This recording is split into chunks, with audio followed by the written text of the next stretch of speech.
বাহন বিদ্রোহ। শিবকে ডেকেই দুর্গা দেবী বলেন হেঁকেই জোরে, শোনো এবার মর্তে আমি যাবই রকেট চড়ে।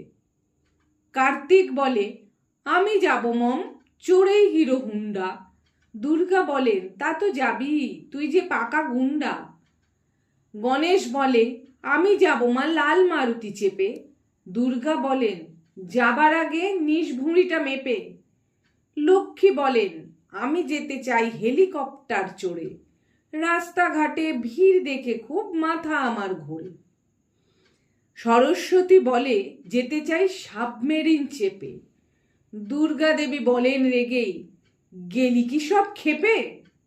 শিব বললেন, বায়না সবার শুনলাম সাতকাহন, কিন্তু কোথায় গেল তোমাদের জীবন্ত সব বাহন? কোথায় গেল সিংহ ইঁদুর, ময়ূর পেঁচা হাঁস? বাবা গজানন, আসল খবর দাও তো করেই ফাঁস। সুর দুলিয়েই বললে গণেশ হেসেই হো হো হো হো, বুঝলে বাবা, বাহনরা সব করেছে বিদ্রোহ। সইবে না আর ওরা আমাদের বহন করার ঝক্কি, আদালতে সব যাবে বলেছে বাহন পশু পক্ষী। মামলা করার হুমকিও রোজ দিচ্ছে অবিরত, শুনেই তো শিব বুক ঢিপ ঢিপ খেলেন থতমত।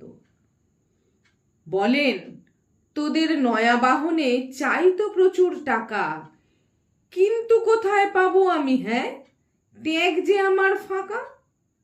তাই বলি শোন, বুলেট প্রুফ বর্ম এঁটেই গায়ে, বাহন ছাড়াই যা তোরা সব এবার হেঁটেই পায়ে।